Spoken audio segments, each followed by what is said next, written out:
à Carrasco. Allez, vas-y, pourquoi pas. Vas-y, pourquoi pas. J'ai un scoop pour vous. Penalty sur Ronny Lopez à la 151e. Vous vous demandez pourquoi on n'est pas revenu sur la VAR, mais la VAR ne fonctionnait pas. Falcao, le Colombien qui a pris le dessus. Il a réussi son dribble. Falcao, il est mort.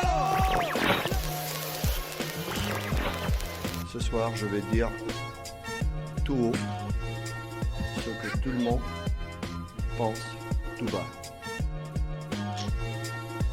Radio Diagonale, la web radio 100% rouge et blanche. Salut à tous et on se retrouve pour un nouveau Mur des légendes. On approche bientôt de la fin de saison, il ne reste plus que quelques épisodes pour profiter un petit peu de ces biscuits historiques. Et puis bon, l'équipe, vous commencez à la connaître évidemment, depuis le temps vous avez eu le temps de vous avez eu l'habitude. Boris et Rome, salut messieurs. Salut messieurs, salut tout le monde. Et on va parler ce soir d'un joueur qui a été champion en 2000 avec l'AS Monaco. On a beaucoup parlé de ces joueurs-là, en tout cas de l'équipe, de la plupart des joueurs qui vont composer cette équipe. On pense évidemment à Gallardo, à Giuli, à Trezeguet, et on avait un peu moins parlé jusqu'à présent des défenseurs. Ce soir, ce sera chose faite, Boris, avec Rafael Marquez, le défenseur mexicain. Ouais, Rafael Marquez, effectivement, qui est peut-être le joueur défensif le plus marquant de cette équipe-là, de cette époque-là, peut-être même des années 2000, alors qu'il n'a pas participé à l'épopée du titre de 2004, mais voilà, c'est du titre. Je suis un peu triste de la finale de la Ligue des Champions de 2004. J'ai cru que j'avais raté un truc. Malheureusement triste, mais voilà, effectivement. Non, on n'était pas triste parce qu'on avait quand même la musique, et on l'a eu beaucoup la musique cette année-là, donc... Non, effectivement, voilà, joueur ultra marquant, joueur qui jusqu'à aujourd'hui est un nom encore qui fait beaucoup vibrer, je pense. Oui, les supporters monégasques. Un nom, Rome, toi qui en plus apprécies particulièrement le Barça, c'est un nom qui derrière a eu quand même une carrière, en tout cas un joueur de manière générale qui a eu une carrière très importante justement dans ce club, qui fait que j'imagine toi tu l'as encore beaucoup plus apprécié, certainement. Bah oui, ils font partie des joueurs qui ont explosé chez nous et qui visiblement n'étaient pas en sur-régime parce qu'ils ont confirmé derrière à l'étranger. Non, parce qu'on peut tout de suite parler de celui qui a été à côté de lui, la saison du titre et qui va lui partir au Barça un petit peu avant. Bah ça s'est quand même beaucoup moins bien passé pour lui et je parle évidemment de Philippe Kristanval. Alors que sur la saison 2000, Kristanval est également assez impressionnant. Au final, ouais, c'est vrai. C'est vrai, et peut-être que on pourra en reparler justement de Philippe Kristanval à 2-3 petites occasions dans cette émission. Mais oui, tu fais bien de le rappeler, Kristanval qui quelques années plus tôt avait déjà pris le chemin de la Catalogne. Boris, je vais te lancer forcément toi dessus, si on reparle un petit peu de l'arrivée de Rafael Marquez à Monaco. L'histoire est bien connue maintenant, mais je te laisse quand même narrer cette anecdote. L'histoire commence finalement, comme souvent pour beaucoup des joueurs, avec un certain Henri Biancheri, puisqu'il a quand même été directeur sportif de l'AS Monaco pendant quasiment une vingtaine d'années, et les années qui sont pas loin d'être parmi les toutes meilleures de l'histoire de l'AS Monaco. Et c'est vrai qu'à l'époque, Rafa Marquez, c'était un joueur qui est vraiment pas connu à l'international, dans le sens où il a 20 ans. C'est pas non plus un perdreau de l'année, il est quand même international mexicain, et c'est d'ailleurs comme ça qu'il va se faire repérer par Henri Biancheri, puisqu'il participe à plusieurs compétitions internationales cette année-là. Il participe notamment avec le Mexique à la Copa América et à la Coupe... comment ça s'appelle déjà ce truc? La Coupe des Confédérations. Oui, d'accord. Je n'arrivais pas à retrouver le nom. Okay. Et Henri Biancheri qui va sur un de ces tournois pas pour repérer Rafael Marquez à la base, mais pour repérer Pablo Contreras, le Chilien. Monaco à l'époque recherche des défenseurs parce que il y a le départ de quelqu'un dont on vient de parler très récemment qui s'appelle Franck Dumas, qui est un pilier de l'AS Monaco des années 90, qui part et qui laisse un gros vide. Et du coup, Monaco va chercher des défenseurs pour le remplacer.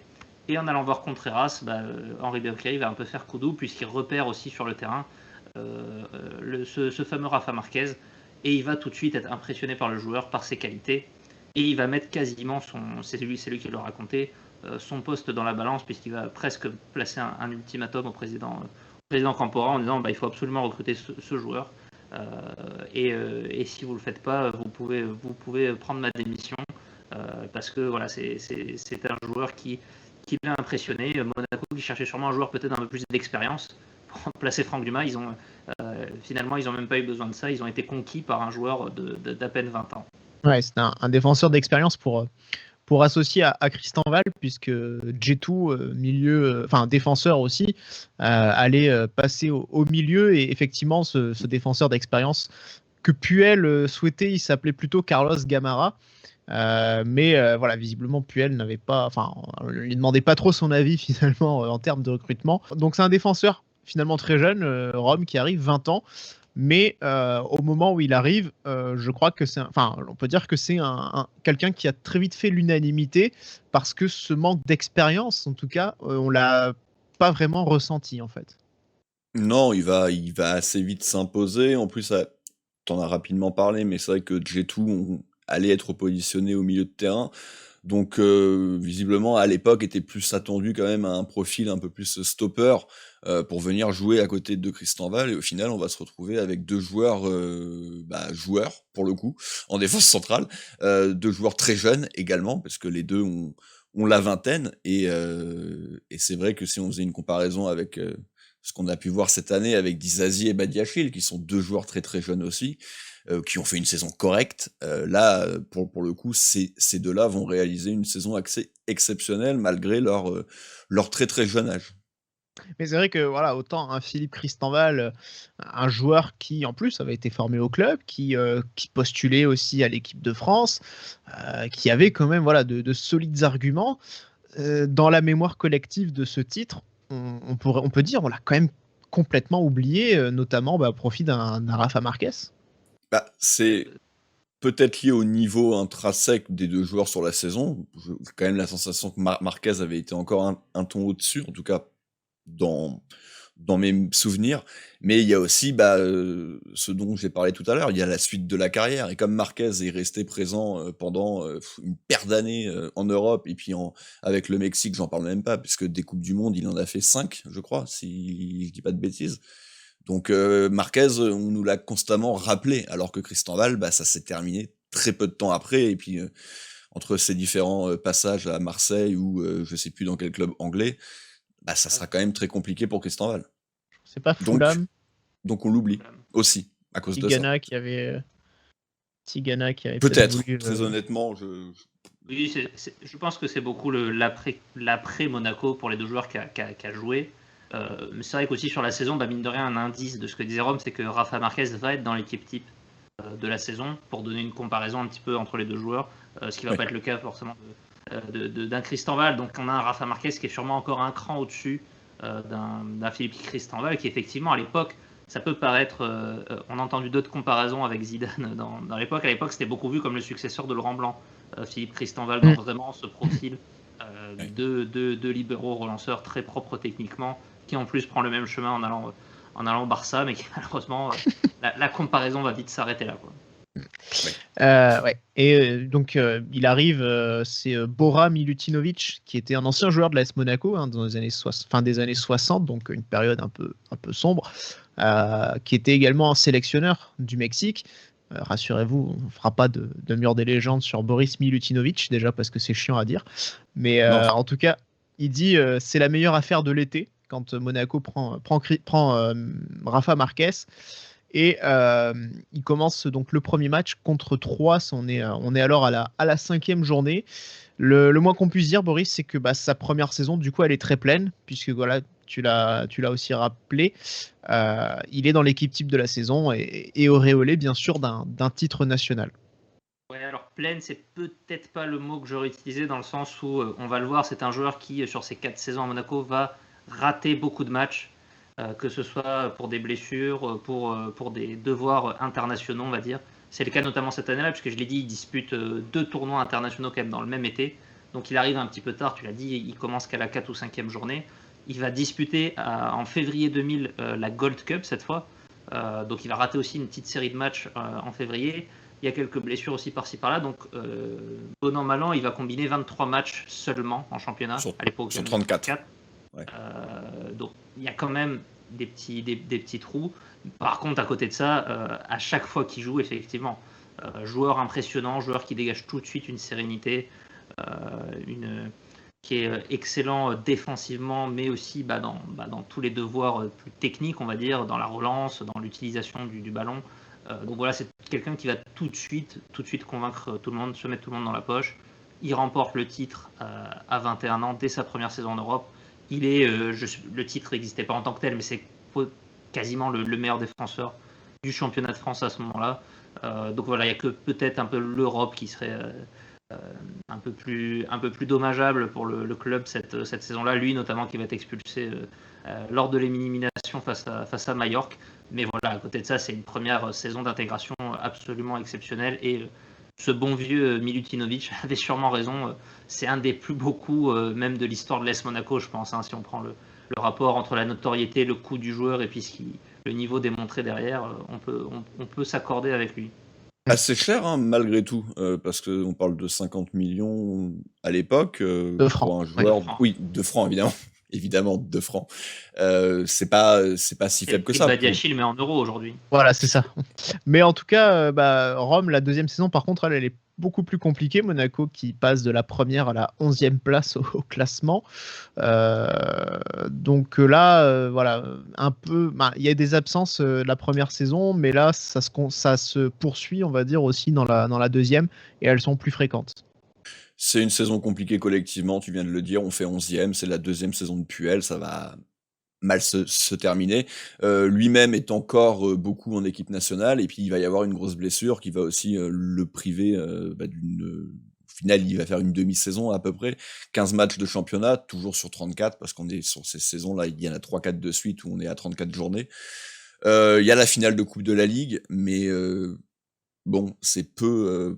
je parle encore collectivement, c'est peu dans cette saison qui s'avère une saison mauvaise, et donc individuellement, elle est qu'à moitié réussie, dans le sens où il est qu'à moitié présent, et même ses performances individuelles sont un petit peu en deçà de ce qu'il avait pu montrer la saison précédente. Ouais, influence du collectif, mais pourtant, et là ça a été vérifié par Christophe d'ASM Foot, à chaque fois que Marquez était aligné, Monaco ne perdait pas. N'a pas perdu. Ouais. Voilà, signe quand même que il avait quand même une vraie valeur ajoutée dans l'équipe, quoi qu'il en soit. Après, s'il y a 13 matchs nuls, bon, bah... Oui, mais là, non, évidemment, en tout cas, je pense, avec une saison pleine, on peut supposer que la saison de Monaco eût été meilleure que ça. What if si. What if si. Allez, c'est parti, on va tourner ça pour cet été. Finale de Coupe de la Ligue aussi cette année. Cette année-là, au passage, perdu. Une de plus. Les bonnes traditions. Ouais. Pour commencer les bonnes traditions. Ouais. En tout cas, l'année suivante, elle n'est pas forcément meilleure, Boris. Là, ça marque un tournant aussi dans l'histoire du club, puisqu'on a l'arrivée de Deschamps. Alors, une arrivée qui va faire grand bruit quand même, puisqu'on parle quand même de Didier Deschamps, ce qui n'était pas rien, mais pourtant, tout Didier Deschamps qu'il était, il était totalement inexpérimenté comme coach, et avec Deschamps arrive aussi une ribambelle de joueurs. Il y en avait déjà beaucoup sous contrat, mais Deschamps ramène encore plus de personnes qui lui correspondent mieux, on va dire, avec lesquelles il se sent mieux. Et Marquez va en fait perdre sa place de titulaire. Ouais, c'est vrai que Rafa Marquez semble pas être dans les petits papiers de Didier Deschamps à l'époque. Qui arrive avec des défenseurs notamment dans ses bagages, comme des gros défenseurs comme José Carlos Pierre Fanfan ou Cyril Domoro, un Christian Panucci qui est déjà sur place aussi de l'année précédente, donc certains joueurs aussi qui viennent du calcio, ce qui était vraiment un peu la valeur repère à l'époque pour Didier Deschamps, que ce soit en matière de staff, de joueurs, ça c'était des... De prépa. Voilà, exactement, pour lui ça a toujours été, enfin en tout cas de son époque de joueur, c'est le championnat qui l'a vraiment marqué, il a vraiment voulu s'entourer comme ça. Peut-être aussi une question de profil pour avoir suivi, mais ne serait-ce qu'en 2004, c'est pas des défenseurs du type de Marquez qu'on avait derrière. c'était plutôt des grognards, des durs au mal, des vaillants, mais pas forcément les joueurs les plus propres techniquement.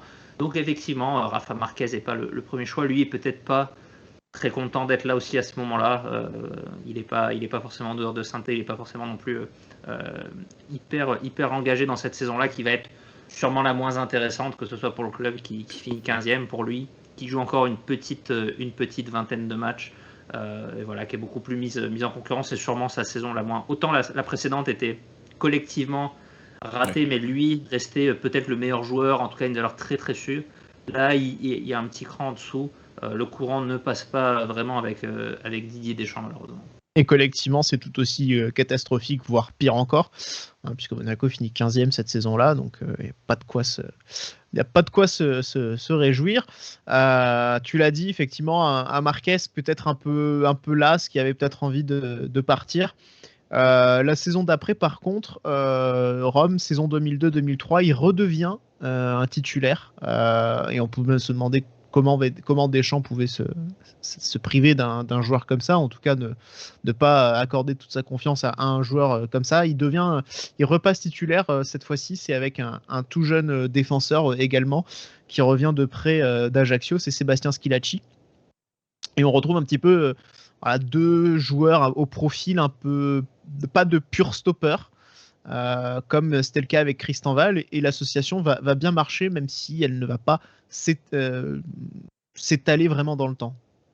Non, elle va pas s'étaler parce que déjà l'année précédente, il y avait Julien Rodriguez qui s'était plutôt installé dans l'équipe. Il est titulaire en finale de la Coupe de la Ligue. C'est la défense centrale avec Marquez lors de cette défaite en 2001, donc 2 saisons avant. Pardon. Donc Rodriguez est relativement installé. Et Schillaci revient et du coup Marquez va être essayé au milieu de terrain. Et c'est vrai que ça semble assez évident au vu de ses qualités techniques. Donc il va se trouver cette place-là dans un premier temps avec Zikos, et c'est Bernardi du coup qui en fera un petit peu les frais, même si Bernardi dispute quand même énormément de rencontres cette saison-là, mais il perd un peu plus cette place de titulaire. Et puis la grave blessure au genou de Zikos à peu près à la mi-saison va entraîner le retour de Bernardi, et donc le milieu de terrain plutôt Bernardi-Marquez, qui va nous amener une très bonne saison en Ligue 1, et puis surtout, évidemment, ce titre en Coupe de la Ligue, dernier titre jusqu'à aujourd'hui en Coupe, puisque maintenant nous sommes après la finale de la Coupe de France, et nous n'avons toujours pas regagné une coupe. Voilà. Ouais, toujours pas Donc La Coupe de la Ligue, elle est quand même moins importante que la deuxième place, parce que l'important c'était de se qualifier en Ligue des Champions. C'était pour la musique. Absolument. Absolument. Bon, en tout cas, Marquez qui finit quand même en beauté, on peut dire, son parcours monégasque. Seulement son transfert, par contre, là, on est un petit peu déçu. C'est pas top. Il part pour Barcelone seulement pour 5 millions d'euros. Biancheri est complètement désabusé. Il dit l'an passé, on en demandait autour de 12 millions. Je ne sais pas exactement comment les clubs se sont entendus, mais je pensais qu'il serait vendu beaucoup plus cher. C'est vrai que 5 millions, c'est même pas, c'est à peine rentabilisé le transfert de. Même pas, ouais. Mais non, On a réussi à faire une moins-value sur. Je t'avoue que j'ai pas les éléments, les conversions là en tête. Ça fait 32 000, quoi. 32 millions. Enfin, si tu fais juste une conversion bête, mais même avec potentiellement l'inflation, non, on perd clairement de l'argent sur lui. Mais après, quand tu dis qu'on parlait de 12 millions, dans l'absolu, c'était pas non plus une énorme plus-value, pour en revenir encore une fois aux 50 de base, qui sont l'équivalent de 7,5 millions à peu près. Mais ouais, en tout cas, clairement, c'est vrai qu'on fait pas une belle affaire, et dans l'affaire, on retrouve quelqu'un qu'on connaît bien depuis 20 ans et qu'on a pas mal vu rôder autour de Monaco récemment. C'est un certain Jorge Mendes, qui n'est pas du tout l'agent de Rafael Marquez, mais qui pour se retrouver dans les bonnes grâces de Laporta, qui était alors le président du Barça, il lui dit voilà, si tu prends ce joueur-là autour de 5 millions d'euros, lui il fait sa petite commission, etc. Et Mendes négocie avec Pierre Svara pendant près de 6 heures dans le bureau de Svara. Et l'agent finit par épuiser Svara qui finit par céder. Le lendemain, Marquez part avec Mendes et son agent dans une fourgonnette non climatisée pour aller en Catalogne. Voilà, c'était la petite anecdote racontée par Jorge Mendes dans son livre. Donc un transfert un petit peu, une sortie presque par la petite porte au final. C'est-à-dire que Svara, à la lumière. il s'est fait avoir un petit peu, je pense. Ça Oui. lui ressemble de la façon dont c'est raconté. Ah oui, bah là Un c'est vrai. baptême du feu. Après, j'imagine que si on tendait la perche à... Il s'est fait arnaquer comme Christian Clavier dans Les Bronzés, il mois 30 000. Quoi. Et si on tendait la perche à Pierre Svara, j'imagine qu'il y aurait un autre son de cloche, histoire de pas paraître, de pas trop passer pour un con, parce que là, ça le fait un peu passer quand même clairement pour un... Je sais pas comment Pour il un va nous guignol. vendre que c'était bien vu de vendre Marquez 5 millions. Mais bon, on sait que Monaco avait besoin d'argent, beaucoup d'argent d'ailleurs, parce que voilà, on se rappelle qu'à ce moment-là, Monaco était sous le coup d'une relégation administrative, donc c'était, il fallait se séparer des joueurs qui avaient une petite valeur marchande. Et Marquez était clairement l'un d'eux. Maintenant, on s'est fait un petit peu avoir sur ce coup-là, parce que c'est vrai qu'on n'a sans doute pas vendu à sa juste valeur. Et puis, comme on disait, on parlait de Cristobal au début. Voilà, Barcelone avait sans doute un petit peu surpayé Cristobal à l'époque, et aussi un peu échaudé. Voilà, ils se sont dit non, on va quand même pas non plus Alors, se nous faire. prenant Marquez 5 millions et Julie gratuit, ils vont se rattraper. Ouais. Allez, regardons les statistiques de Rafa Marquez Rome à Monaco. Ouais, bah elles sont pas énormes pour un joueur qui est resté 4 saisons, mais on l'a dit, déjà c'était des saisons un peu plus courtes, en tout cas au moins 3 sur 4 étaient en 34 journées. On n'en a pas trop parlé, mais c'est vrai qu'il n'y a pas beaucoup de compétitions européennes. Oui, donc 114 rencontres pour 4 saisons. Fabinho rigole en voyant ce genre de statistiques, parce qu'il les fait en à peine 2 saisons, quoi. Ouais. Et 2 saisons richement ornées de parcours européens. Mais oui, effectivement, c'est évidemment. vrai qu'en soi, en 4 saisons, le ratio est assez faible. Au final, on est quoi sur une vingtaine de matchs par an, à peu près 25 matchs en moyenne. Ouais, tu peux t'attendre à un 140, quoi, quand t'es resté 4 ans avec un peu d'Europe, voilà. Mais bon. Ouais. Effectivement. Un peu aussi j'ai regardé son parcours à Barcelone. Oui, c'est un peu vrai. la même chose en fait. Il est quasiment toutes les saisons entre 20 et 25 matchs en championnat. Une C'est seule pour ça fois, qu'il il a peut le dépasser. Donc, c'est pour ça qu'il a tenu jusqu'à 40 balais en fait. c'est vrai. Après, il y avait Secret. aussi une très grosse concurrence à Barcelone, même s'il s'est globalement imposé, il a remporté 2 Ligues des Champions. Sinon, sur le joueur, parlons un petit peu du style du joueur, si vous en avez aussi un peu des souvenirs, en tout cas de ce qu'il a pu montrer à Monaco. Rome, peut-être, c'est celui qui a les souvenirs certainement les plus frais. En tout cas, Ouais, joueur, on l'a vaguement dit, mais joueur très élégant, joueur très habile techniquement, c'est pour ça qu'il a eu aucun souci à passer au poste de milieu de terrain. Un défenseur comme on n'a plus eu depuis, en tout cas dans le profil. On l'a dit, il y a eu Schillaci qui pouvait s'en rapprocher un petit peu, mais il avait quand même malgré tout un profil un peu plus défensif, réellement Schillaci, forcément à côté de Gaël On aurait pas mis Givet. Schillaci au milieu. Oui, voilà, on aurait difficilement mis Schillaci, mais Schillaci paraissait ultra à l'aise avec le ballon quand il avait Julien Rodriguez à côté de lui ou Gaël Givet qui étaient un peu plus quand même des mecs dans l'impact. Mais donc oui, Marquez que des bons souvenirs. Dommage qu'il soit parti une saison trop tôt. Après, on saura jamais ce qu'on aurait fait avec lui en 2004. Moi, malgré tout, je me rappelle que Schillaci est pas mal pété, que ça nous emmerde beaucoup, et que certainement, s'il avait été là, ça aurait peut-être pu aider peut-être pas à gagner le titre européen, parce que ça, bon, c'est plus compliqué à savoir, mais peut-être à faire un petit peu mieux en championnat et à tenir un petit peu plus. Mais après, comme on l'a bien rappelé, il fallait vendre. Avec du recul, on aurait dû vendre Monda directement, et puis prendre Morientes en prêt. Comme ça, l'argent, on l'aurait eu via Nonda, et plus que 5 millions en plus. À l'époque, on n'était pas parti pour vendre Nonda, puisque c'était quand même notre meilleur buteur. Oui, mais Marquez était notre meilleur défenseur, donc c'est compliqué aussi. Ouais. Quoi. Après, est-ce que c'est comme en foot américain, les défenses font gagner les titres, c'est ça? Mais encore une fois, il est dans la tête de Deschamps. C'est une phrase que j'aime beaucoup. Oui. qui n'est pas forcément défenseur à l'époque dans la tête de Deschamps. Donc, Non, mais Ah, je disais, mais en il tout cas, était resté, c'est à voir défensif, où- ouais. Ouais, En- où est-ce qu'il doit jouer. En tout cas, voilà, un joueur aussi, on peut ajouter aussi son sens du placement. Voilà, parce que c'est vrai que c'est pas un joueur physique forcément, mais voilà, c'était cette Mais il est- qualité qu'il avait, c'était l'anticipation, la vision du jeu, plutôt que d'être un défenseur dur sur l'homme. Bon, en tout cas, regardons maintenant le vote, hein, puisque c'est aussi ce qui nous intéresse. Bien sûr. Oui, ça nous intéresse. Donc, on a été un petit peu partagé sur le cas Marquez, c'est ce qui est peut-être un peu surprenant vu ce qu'on en dit, Boris. Ouais, bah c'est vrai que ça va. Je pense que c'est. Alors, j'ai plus le score en tête des auditeurs, mais j'imagine que 76. Ouais, bah, je m'attendais presque à plus élevé.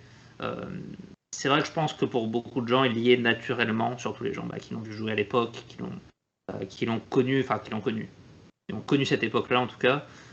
Moi, ça s'est presque résumé. Je vais pas aller beaucoup plus loin qu'un argument presque d'autorité qui était j'ai pas mis Gallardo. Du coup, je ne me voyais pas mettre, n'ayant pas mis Gallardo, je ne me voyais pas une seconde mettre Marquez. Pour moi, Gallardo, beaucoup plus emblématique de cette équipe de 2000. Peut-être descendu un peu plus bas sur les mauvaises saisons que Rafa Marquez, mais pour moi, c'est un joueur qui est beaucoup plus proche d'un statut de légende de l'AS Monaco. Ça reste jusqu'à ce jour mon premier hors mur. Et pour moi, Marquez est derrière. Donc, voilà, j'ai mis les critères, etc. On y reviendra après, mais pour moi, ça n'a pas été beaucoup plus loin que cette réflexion-là pour vraiment trancher oui ou non. Ouais, c'est vrai que quand je dis, je me suis un peu repassé le mot légende en boucle dans ma tête, et en me disant, non, c'est pas une légende, Marquez. Je vois pas en quoi il en est une. C'est qu'il a été un excellent footballeur, qu'il ait eu du succès avec l'ASM, qu'il ait derrière eu une carrière qui fait que son passage à Monaco a été aussi un petit peu sublimé, ou en tout cas qui a été encore plus valorisé. Oui, c'est tout à fait vrai, mais je sais pas. J'imagine plus des joueurs plus marquants, en tout cas, sur des critères comme la longévité ou le palmarès que Marquez, en tout cas. Oui. Mais c'est vrai que ouais, je comprends. Enfin, j'ai hésité, hein, vraiment. De toute façon, j'ai hésité vraiment jusqu'au dernier moment. Mais ouais, après, c'est vrai qu'un défenseur de cette qualité, on n'en a pas beaucoup revu non plus derrière. Et peut-être que ce caractère un petit peu exceptionnel aussi, voilà, par rapport à Peut-être même son jamais talent, eu de tour, hein. peut-être Ça, aussi, c'est effectivement. discutable, mais Mais c'est vrai que en ça, par rapport à ce simple argument-là aussi, il pouvait aussi justifier le fait de le mettre. En tout cas, Rome, toi, tu l'as mis.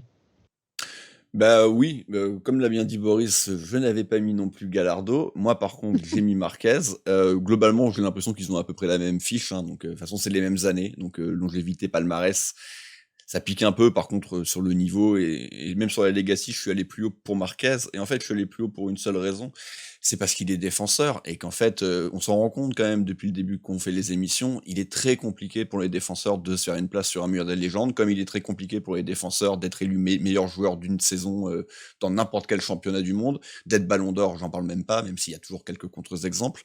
Donc c'est aussi pour Cannavaro. ça. Oui, Cannavaro, Sammer, Beckenbauer, en son temps, il y aura toujours des contre-exemples, mais globalement quand même, c'est compliqué.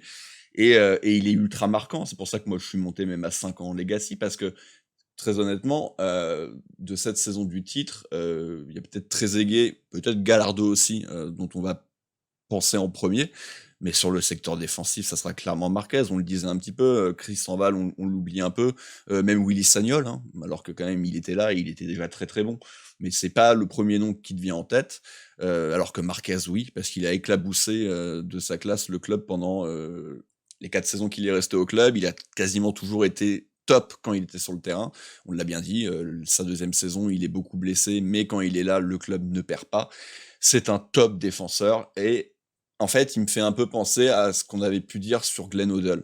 Il y a peu de matchs, il y en a un poil plus, mais il y a peu de matchs, il y a un titre de champion de France, il y a peu d'Europe, et je pense que Marquez est un peu le défenseur central Glenn Hoddleien, voilà, qu'est Glenn Hoddle pour les numéros 10, et c'est aussi pour ça que j'avais pas mis Gallardo, c'est qu'à ce poste-là de milieu offensif, il y a pléthore de noms, et je voulais pas non plus en mettre 150, et Gallardo passait derrière Hoddle, passer derrière d'autres dont on a parlé ou dont on parlera. Et donc Marquez, il n'a pas la même concurrence, il faut des défenseurs sur ce mur. Marquez est une évidence. Voilà pourquoi je le mets sur le mur. Boris, tu as quelque chose à Non, mais c'est remarquer? un point. Moi, j'ai pas du tout cherché cette notion d'équilibre entre les postes, entre les Ouais. époques. Donc, je suis du coup plutôt de cet avis qu'on risque d'avoir beaucoup plus de joueurs offensifs, notamment ce type de domine. Finalement, on se souvient aussi de Monaco comme une équipe offensive en fait, et c'est vraiment le trio. Tu as cité les deux, on pourrait rajouter Simonet. Oui, bien sûr. C'est vraiment ce trio-là pour moi c'est les trois joueurs auxquels je pense automatiquement en premier. C'est vrai que Rafael Marquez va venir assez vite. Sur la qualité pure, c'est évident. Moi, je le disais tout à l'heure, c'est peut-être le meilleur défenseur à être passé par l'AS Monaco. Il pourrait y avoir des débats, même sur la carrière. Alors, il n'a pas les titres internationaux d'un Thuram, par exemple, parce que lui, il jouait pour une petite nation. Est-ce qu'il a, par contre, les titres que Thuram n'a pas en club, comme les Ligues des Champions. Donc, le débat, bon, à la limite, on n'a pas besoin de le trancher, on s'en fout. Hein. Mais vraiment, en qualité pure, ça pourrait se discuter. Il aurait fallu sûrement que les 4 saisons soient plus pleines. Pour moi, c'est déjà quelque chose que j'avais reproché à Gallardo. Il y a quand même 2 saisons qui sont achetées à la poubelle collectivement sur les 4. C'est une moyenne qui est pour moi quand même un petit peu juste. Maintenant, voilà, c'est pas quelque chose de honteux d'aller le mettre. Je le disais, c'est un joueur qui est encore très très marquant aujourd'hui, qui est très associé pour nos supporters, qui est très apprécié. Donc je comprends aussi que sa legacy, elle est vraiment très forte aujourd'hui. Ouais, mais bon, en tout cas, voilà, c'est même s'il est. Oui. Non, je disais, bah oui, je comprends parfaitement aussi. J'ai un petit peu hésité malgré tout, mais voilà, un défenseur dont on se rappelle autant, c'est trop rare pour être souligné, en fait, tout simplement.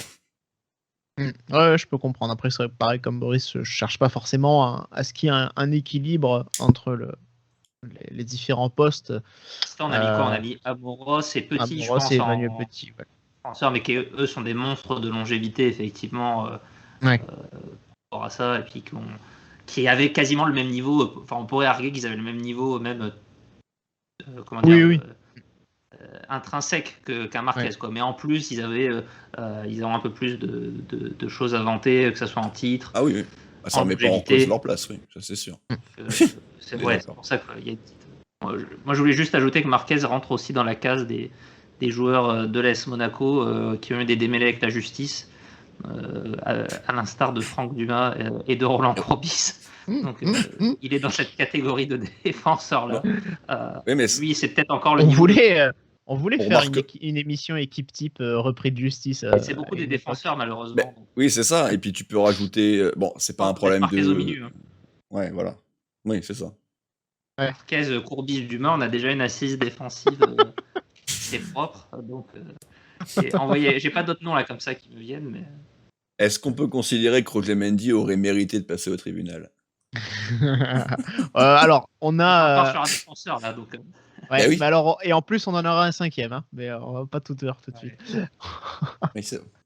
Ouais. Bon, en tout cas, voilà. Du coup, 2 contre 2, Marquez ne va pas sur le mur, Rome, le mur qui s'affiche, donc qui reste bloqué à 11 joueurs, si je ne dis pas de bêtises. Donc, c'est ça. 10, 11. Voilà, dernier en date étant Emmanuel Petit.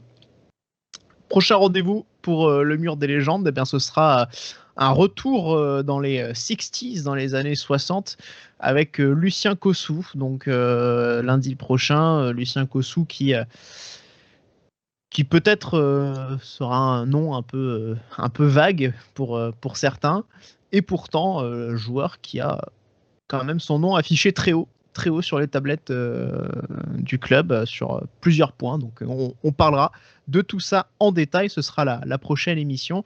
La prochaine émission d'ailleurs tout court, puisque voilà, la saison est désormais terminée. Donc il n'y a plus raison de se planter sur les matchs à venir. Prochaine émission donc à lundi prochain. Voilà, merci messieurs, merci à tous de nous avoir suivis et Dage Monegu. Ciao ciao.